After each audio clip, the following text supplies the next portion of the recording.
أعوذ بالله من الشيطان الرجيم بسم الله الرحمن الرحيم إن الله وملائكته يصلون على النبي يا أيها الذين آمنوا صلوا عليه وسلموا تسليما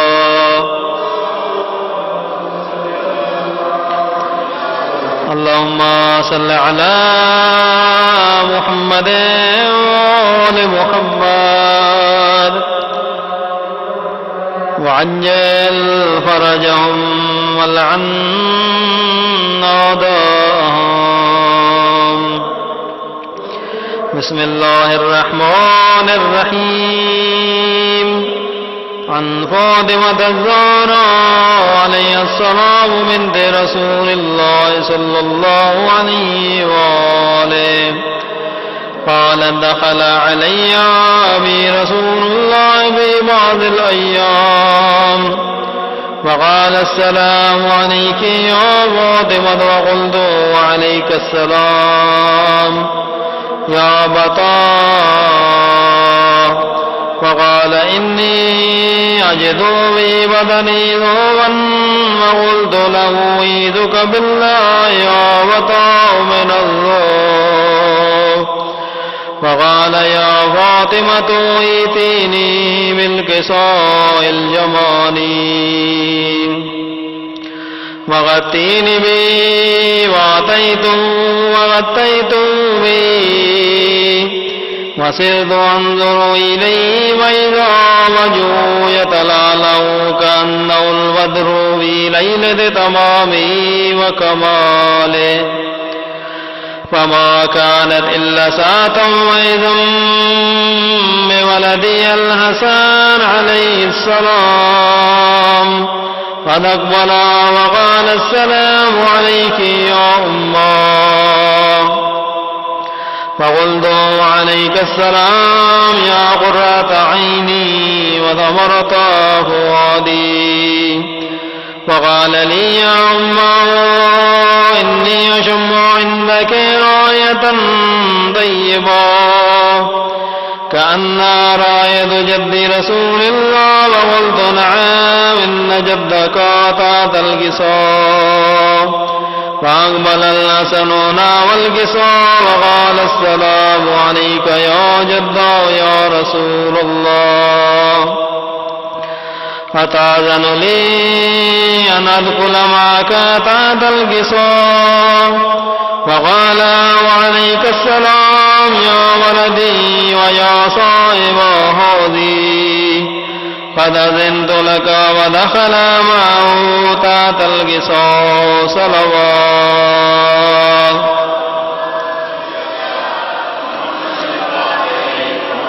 فما كانت إلا ساعة وإذا بولدي الحسين عليه السلام قد أقبل وقال السلام عليك يا أمه وقلت وعليك السلام يا ولدي ويا قرة عيني وثمرة فؤادي فقال لي يا أمه إني أشم عندك راية طيبة كأنها راية جد رسول الله وقلت نعم إن جدك وأخاك تحت القصاب فدنا الحسين نحو القصاب وقال السلام عليك يا جدة السلام عليك يا من اختاره الله أتأذن لي أن أكون معكما تحت القصاب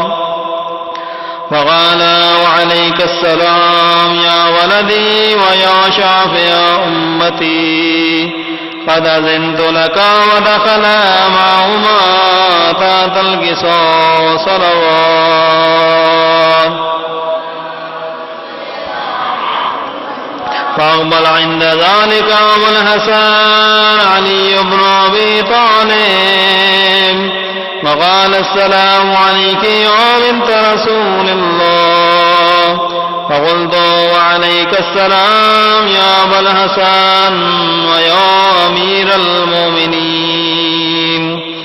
فقال إني أشم عندك راية طيبة كأنها راية أخي وابن عم رسول الله. فقلت نعم ها هو مع ولديك تحت القصاء. فأقبل علي والقصاء وقال السلام عليك يا رسول الله. أتأذن لي أن أكون معكم بعد القصاء؟ قال له وعليك السلام يا أخي ويا وزيري وخليفتي وصاحب لوائي. نعم قد أذنت لك. ودخل علي تحت القصاء صلوات. ثم أتيتنا والقصاء وقلت السلام عليك يا أبتاه يا رسول الله. أتأذن لي أن أكون معكم بعد القصاء؟ قال لي وعليك السلام يا بنتي ويا بضعتي. قد أذنت لك ودخلت تحت القصاء. فلما اكتملنا جميعا تحت القصاء أخذ بي رسول الله بطرفي القصاء وهما بيد اليمنى إلى السماء. فقال اللهم إن هؤلاء أهل بيتي وخاصتي وحامتي، لحمهم لحمي ودمهم دمي، يؤلمني ما يؤلمهم ويعذرني ما يعذرهم.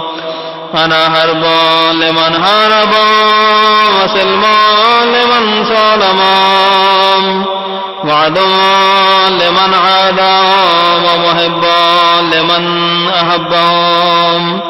إنهم مني وأنا منهم. واجعل صلواتك وبركاتك ورحمتك وغفرانك ورضوانك علي وعليهم، واذهب عنهم الرجس وطهرهم تطهيرا.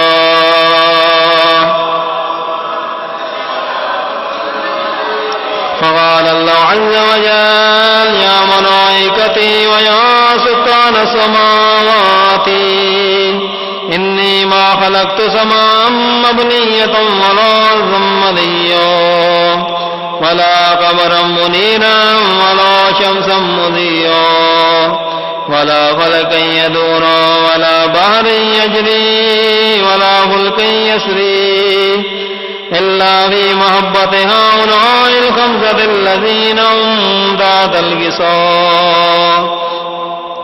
فقال الأمين جبرائيل يا ربي ومن تحت القصاء؟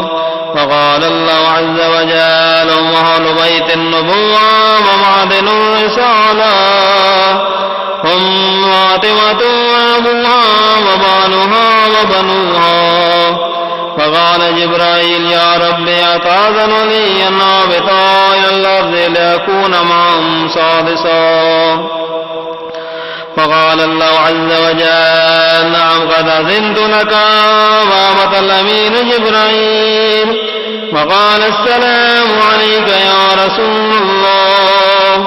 العلي العالى يقرئك السلام ويخصك بالتحية والإكرام ويقول لك وعزتي وجلالي إني ما خلقت سماء مبنية ولا أرضا مدهيا ولا قمرا منيرا ولا شمسا مضيا ولا فلكا يدور ولا بحر يجري ولا فلك يسري إلا لأجلكم ومحبتكم.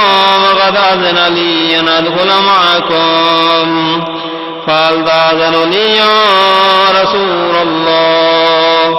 فقال أبي وعليك السلام يا أمين وحي الله نعم قد أذنت لك ودخل جبرائيل معنا وطاط القصاص فقال جبرائيل أبي إن الله قد أوحى إليكم يقول إنما يريد الله ليذهب عنكم الرجس أهل البيت ويطهركم تطهيرا.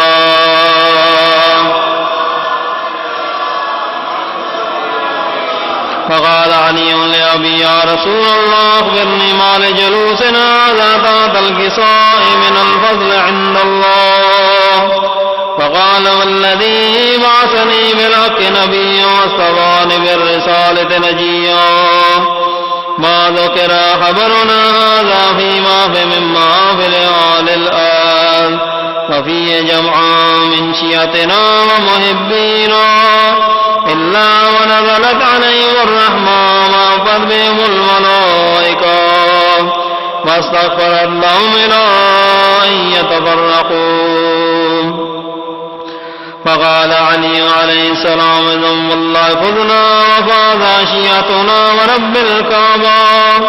فقال النبي ثانيا يا علي والذي بعثني بالحق نبيا واصطفاني بالرسالة نجيا ما ذكر خبرنا هذا فيما مما في لآل الآن وفي جمع من شيعتنا ومحبينا وفي مهموما إلا وفرج الله همه ولا مهموما إلا وكشف الله همه ولا طالب حاجة إلا وكذا الله حاجته اللهم اقض حاجاتنا. فقال علي عليه السلام ذم الله فزنا وسعدنا وكذلك شيعتنا فازوا وسعدوا في الدنيا والآخرة ورب الكعبة صلوات. اللهم صل على محمد وآل محمد وعجل فرجا والعن أعداءهم. إلهي أذم البلاء وبرها الخفاء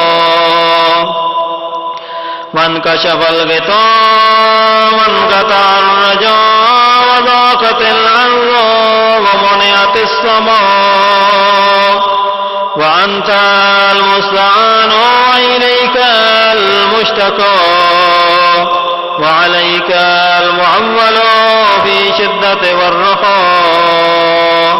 اللهم صل على محمد وآل محمد أولي الأمر الذين فرضت علينا طاعتهم وعرفتنا بذلك منزلتهم ففرج عنا بحقهم فرجا عاجلا قريبا كلمح البصر أقرب يا محمد يا علي يا علي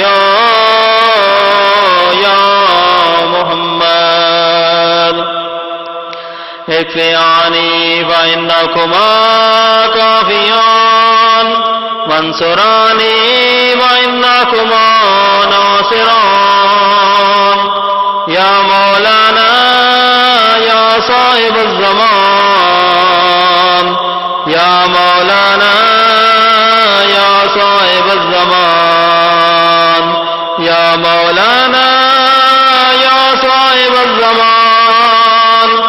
الغاث الغاث الغاث أدركني أدركني أدركني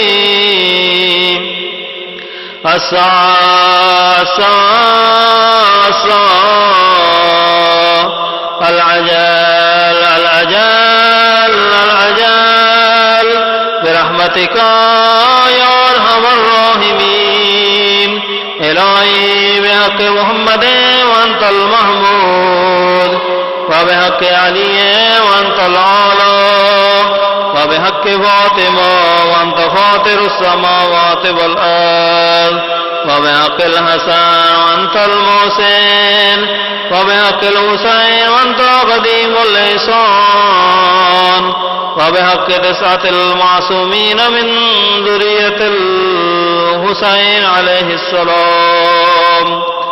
پروردگار تجھے واسطہ رسول آل رسول صلی اللہ علیہ وآلہ وسلم کا، بالخصوص سید الشہداء مظلوم کربلا امام حسین علیہ السلام کا واسطہ ذاکر اسرار صاحب کی طرف سے یہ فرش عزا مجلس عزا کا انعقاد اپنی بارگاہ میں قبول و مقبول فرما۔ یا اللہ ان کے محمد و آل محمد پروردگار ان کے توفیقات میں اضافہ فرما، رزق میں وسعت اور برکت عنایت فرما، بختوں میں اضافہ فرما۔ یا اللہ ان کے محمد و آل محمد پروردگار انہیں صحیح معنوں میں ولایت امیر المومنین اور عزاداری مظلوم کربلا علیہ السلام ممبر پر بیان کرنے کی توفیق عطا فرما۔ یا اللہ ان کے محمد و آل جتنے پڑھنے والی شخصیات پروردگار تمام کی توفیقات میں اضافہ فرما۔ یا اللہ ان کے جتنے سامعین حاضرین سادات و غیر سادات پروردگار تمام کی توفیقات میں اضافہ فرما۔ یا اللہ ان کے محمد و آل ہم سب کا شمار مولا امام حسین علیہ السلام کے عزاداروں میں فرما۔ یا اللہ ان کے محمد و آل محمد حاضرین میں جتنے بزرگان ہیں پروردگار انہیں صحت و سلامتی عطا فرما۔ پروردگار جتنے بچے بیٹھے ہیں انہیں دین و دنیا کی کامیابیاں عطا فرما۔ افضال شاہ صاحب پروردگار ان کو صحت و سلامتی عطا فرما، اور ان کے بیٹے سید علی امام کے درجات بلند فرما، جوار معصومین علیہ السلام میں جگہ نصیب فرما۔ ملک اصغر صاحب کے بھائی کو یا اللہ مکمل شفا عطا فرما۔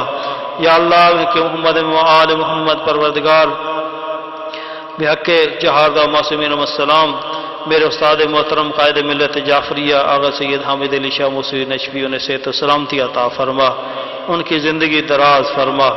یا اللہ ان کے محمد وفا عباس کو یا اللہ شفا عطا فرما۔ یا اللہ ان کے محمد و آل محمد قاضی مظہر حسین کربلائی کے درجات بلند فرما۔ یا اللہ ان کے محمد و آل محمد پروردگار غضنفر عباس کو مکمل شفا عطا فرما۔ یا اللہ آزاد حسین بٹی کو یا اللہ مکمل شفا عطا فرما۔ یا اللہ ہر کو مکمل شفا عطا فرما۔ یا اللہ ان کے محمد و آل محمد وطن عزیز پاکستان کی حفاظت فرما، اس کو اندرونی بیرونی دشمنوں سے محفوظ و مامون فرما۔